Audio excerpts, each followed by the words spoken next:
Son illərdə regionda balans sürətlə dəyişir. Bir tərəfdə Rusiya ilə gərginlik, digər tərəfdə isə İranla münasibətlər. Eyni zamanda Türkiyə ilə hərbi ittifaq getdikcə güclənir və bütün bunların fonunda çox ciddi bir sual ortaya çıxır. Azərbaycan bir gün NATOya qoşula bilərmi? Əslində, Azərbaycan NATO üçün tam da yad ölkə deyil. Azərbaycan uzun illərdir NATO ilə əməkdaşlıq edir. Yəni, əlaqələr artıq mövcuddur. Amma tam üzvlük bu artıq tamam başqa məsələdir. NATOya qoşulmaq üçün bir neçə şərtlər var. Birinci, demokratik və siyasi standartlar. NATOya qoşulmaq istəyən ölkələr müəyyən siyasi və demokratik standartlara cavab verməlidir. Yəni, NATO yalnız hərbi ittifaq deyil, o, eyni zamanda müəyyən siyasi dəyərləri paylaşan ölkələrin təşkilatıdır. 2.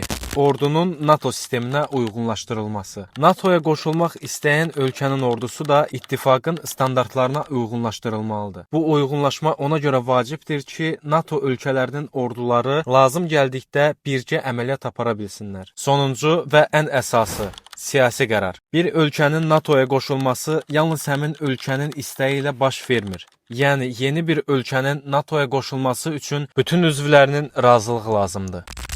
Burada isə ən əsas məsələ ortaya çıxır. Bir tərəfdə Türkiyə və Qərb, digər tərəfdə isə Rusiya və İran. Bu balans pozularsa, regionda yeni gərginlik yarana bilər. Əgər Azərbaycan NATOya qoşulmaq istəsə, ilk ciddi reaksiya çox güman ki, Rusiya tərəfindən gələr. Çünki Rusiya Cənubi Qafqazı təhlükəsizlik zonası hesab edir. Digər tərəfdən isə İran da NATOnun sərhədlərinin yaxınlaşmasına qarşıdır. Bu səbəbdən Azərbaycanın NATOya üzvlüyü sadəcə siyasi qərar deyil. Bu addım bütün regionun geopolitik balansını dəyişə bilər. Amma burada başqa bir faktor da var. Azərbaycanın ən yaxın hərbi müttəfiqi NATO üzvüdür. Türkiyə NATOnun ən güclü ordularından birinə sahibdir və Azərbaycanla hərbi əməkdaşlıq son illərdə ciddi şəkildə artıb. Bəzi analitiklər də deyir ki, Azərbaycan rəsmi olaraq NATO üzvü olmasa da, Türkiyə ilə strateji ittifaq sayəsində artıq NATO sisteminə çox yaxınlaşıb. Əgər Azərbaycan NATOya daxil olsa, bu qərar yalnız Azərbaycanı yox, bütün Qafqazı dəyişə bilər və bəlkə də regionun tarixində tamamilə yeni mərhələ başlayar.